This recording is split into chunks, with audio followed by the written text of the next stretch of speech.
Ahok bilang Petrel dibubarkan 2015 tapi orangnya jadi Dirut Pertamina Patraniaga. John Sitorus bongkar abis.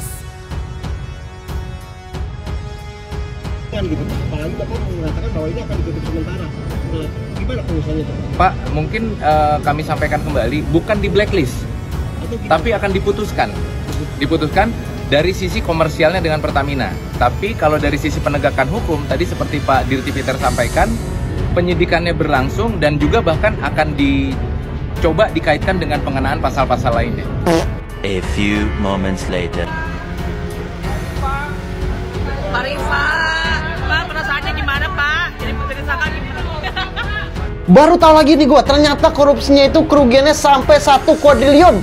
1 kuadriliun itu 1000 triliun. Nah, itu kalau Bapak ngecek saldo di mesin ATM nolnya sampai mesin sebelah, Pak. Itu kalau saya disuruh ngitungin 1000 kuadriliun, tangan saya lumpuh, Pak, ngitungin duitnya banyak bener. Lagi banyak banget, rakus banget Firaun ketemu Bapak kayaknya minder, insecure. Ada yang lebih senior nih daripada gua, kata Firaun begitu. Karena ada yang ngalahin dia rakusnya. Bahkan Firaun ketemu Bapak cium tangan Firaunnya. Emang Bapak nggak takut masuk neraka terus nerakanya dikasih Pertamax turbo, kenceng-kenceng, menyala tuh api itu, Pak. Terus malaikat sebelum nyiksa ngomong, Pak maaf dimulai dari nol ya. Itu dia. Ngeri, Pak, ya Allah. Saya sih amit-amit cabang Mixu ya, maksudnya cabang bayi ya. Itu 1000 kuadriliun kalau dibeliin micin yang goblok sedunia. Gue juga kalau punya duit 1000 kuadriliun, ketemu duit jatuh di jalan gak gue ambil, gue tambahin. Orang-orang lain yang susah batuknya keluar dahak, gue batuk keluar negeri. Sama, di Pertamina sendiri tentu kita akan review total. Seperti apa nanti bisa perbaikan-perbaikan yang kita lakukan ke depannya. Ya, banyak yang bicara bagaimana peran SKK Migas, bagaimana peran Menteri SDM, bagaimana Menteri BUMN, bagaimana juga lain-lain. Nah, ini yang kita konsolidasikan, kita harus berikan solusi. Seperti yang Pak Presiden selalu bilang, antara menteri ini berkomunikasi. Dan insya Allah saya sama Pak Belil bisa kasih solusi ini. Ini ada tangan yang berkuasa ikut main kalau menurut saya gitu loh, di Republik ini. Itu yang saya maksud, biar kalau urusan saya mau subholding perusahaan. Apa yang susah? Saya kasih contoh gini ya. Ini bisa jadi lebar kemana-mana kasusnya kok dibongkar. Saya senang banget ini, semua. Saya cuma minta Pak Jaksa, sidang terbuka di Republik ini. Berarti ada siap dipanggil Kejagung? Oh, saya siap. Saya sedang membantu. Dan saya senang kalau di sidang, itu semua rekaman rapat saya itu diputar. Biar seluruh rakyat Indonesia mendengarkan apa yang terjadi di Pertamina, apa yang saya marah-marah di dalam. Iya, lagi diurus itu semua, ya.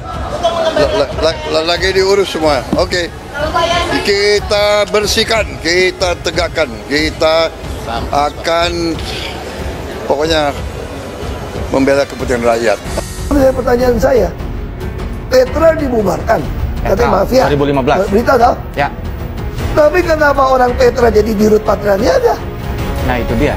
Nah jangan naik nama saya. Sebelum saya sampai ke sana, Anda tanya kepada Menteri BUMN gitu loh. Sebelum saya sampai ke sana, saya mau nanya soal buying time tadi. Buying time ini intensinya apa menurut Pak Hal? Kalau saya curiga, ini ada permainan.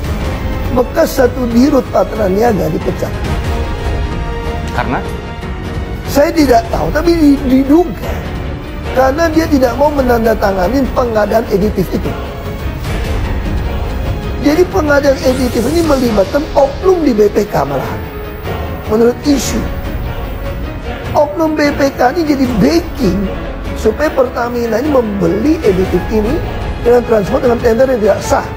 Setelah terungkap kasus korupsi sebesar ini, tiba-tiba ada yang mengatakan bahwa blending itu tidak menyalahi aturan. Lalu muncul nih pihak Pertamina yang menjelaskan perbedaan antara blending dengan oplosan. Masalah utamanya itu bukan sekedar istilah blending atau oplosan, tapi transparansi. Karena rakyat selama ini membeli BBM dengan asumsi kualitasnya murni sesuai dengan spesifikasi awal dong. Misalnya Pertamax, ya udah Pertamax saja. Kalau BBM sudah di blending tapi tetap dijual dengan harga normal tanpa pemberitahuan, maka ini adalah bentuk eksploitasi terhadap rakyat. Dan kalau blending itu wajar dan tidak melanggar aturan, kenapa Pertamina tidak pernah mengumumkannya secara terbuka sejak awal? Ini menunjukkan ada sesuatu yang sengaja disembunyikan dari masyarakat. Dan sebenarnya blending ini dilakukan untuk kepentingan rakyat atau kepentingan korporat. Karena kalau blending ini benar-benar aman dan sesuai standar, seharusnya BBM yang dihasilkan bisa lebih murah, bukan tetap dijual dengan harga premium. Dan kalau ada keuntungan lebih dari proses ini, siapa yang menikmatinya? Konsumen atau pihak internal? Di Jerman, blending diperbolehkan, tapi ada label transparan di setiap SPBU-nya. Di Kanada, hasil audit kualitas BBM di berbagai SPBU dipublikasikan untuk untuk masyarakat oleh National Resources Canada. Di Inggris, kalau ada SPBU yang menjual BBM dengan kualitas lebih rendah dari yang diiklankan, mereka akan dikenakan denda ratusan ribu pound sterling dan izin operasi bisa dicabut. Di Indonesia, audit internal beserta badan pengawasnya selama ini kemana aja? BPK, KPK, Menteri SDM kemana aja sampai kebobolan sebesar ini? Jadi seluruh petinggi yang ada di Indonesia saat ini nggak usah kebanyakan ngomong pengen jadi negara maju kalau belum bisa transparan ke rakyat.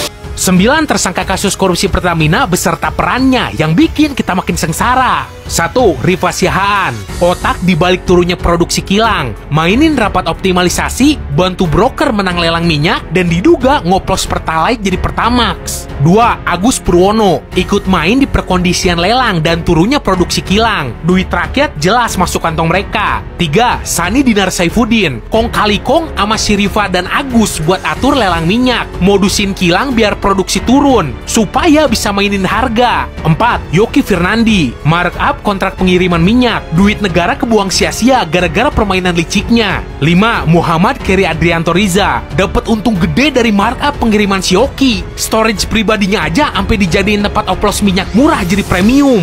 6. Dimas Werhaspati, ikut atur harga minyak mentah supaya dijual lebih mahal, untungnya gede, negara yang rugi. 7. Gading Ramadan Joedo, main belakang bareng si Dimas buat ngegas harga minyak spot, ikut bantu oplos minyak biar harganya naik. 8. Maya Kusmaya, beli minyak murahan dengan harga mahal. Orang ini nih yang nyetujuin setiap pembayaran yang bikin negara rugi. Dan yang ke-9, Edward Corne, ikut andil di skema beli minyak murah harga mahal, tahu ada markup tapi tetap aja dijalanin.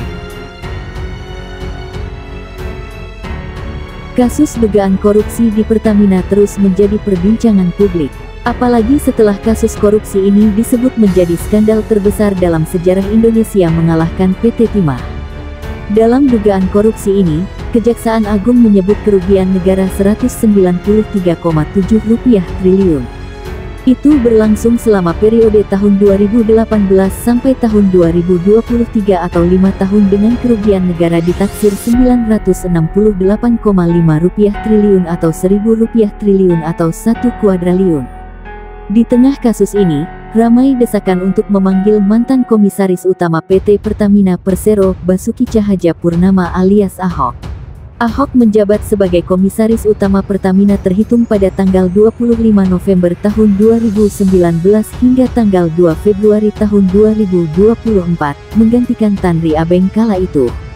Dalam keterangan terbarunya Ahok mengungkit soal pembubaran Pertamina Energy Trading Limited Petral sejak 2015 silam. Pembubarannya kala itu dilakukan karena Petral disinyalir telah menjadi sarang bagi mafia bisnis migas. Petral awalnya didirikan untuk ekspor minyak ke Amerika dan sebagai negara pengekspor perlu ada di pasar untuk memperlancar bisnis. Sesuai perkembangan bisnis minyak, Petral pindah ke Hong Kong. Namun, sejalan dengan perkembangan sekarang konsumsi lebih besar dari produksi maka Petral digunakan untuk mengimpor. Lalu pertanyaan saya, Petral dibubarkan, tapi kenapa orang Petral jadi dirut Patria Niaga? Nah jangan tanya kepada saya. Anda tanya kepada Menteri BUMN gitu loh, kata Ahok dikutip Narasi Newsroom, Sabtu, tanggal 1 Maret tahun 2025. Ahok mengaku ada permainan hingga bekas dirut Patra Niaga dipecat. Kalau saya curiga ini ada permainan, bekas dirut Patra Niaga dipecat, ujarnya. Saya gak tahu karena diduga dia tidak mau menandatangani pengadaan aditif itu, tambahnya. Merespon hal itu, pemerhati sosial dan politik, John Sitorus memberikan dukungan kepada Ahok untuk membongkar abis korupsi Pertamina. Ahok bongkar abis korupsi Pertamina, ungkap John dikutip akun X pribadinya. Sebelumnya, kasus korupsi yang dilakukan pada PT Pertamina, subholding dan kontraktor kontrak kerja sama atau KKKS dilakukan dari tahun 2018 hingga tahun 2023. Kasus tersebut berupa tata kelola minyak mentah Pertamina Patra Niaga. Ada 9 tersangka dalam kasus ini diantaranya Direktur Utama Pertamina Patra Niaga Rifa Siahaan, RS Direktur Optimasi Feedstock dan Produk PT Kilang Pertamina Internasional, KPI, Sani Dinar Saifuddin, SDS Direktur PT Pertamina Internasional Shipping Yoki Firnandi, YK, dan Vice President Feedstock Management PT KPI Agus Purwono, AP. Lalu Owner PT Navigator Katulistiwa Muhammad Keri Adrianto Riza MKAR, Komisaris PT Navigator Katulistiwa sekaligus Komisaris PT Jenggala Maritim Dimas Warhaspati, DW, dan Komisaris PT Jenggala Maritim sekaligus Direktur Utama PT Orbit Terminal Merak Gading Ramadan Jude Gereja. Terbaru Direktur Pemasaran Pusat dan Niaga PT Pertamina Patra Niaga Maya Kusmaya dan VP Trading Produk Pertamina Patra Niaga Edward Kon.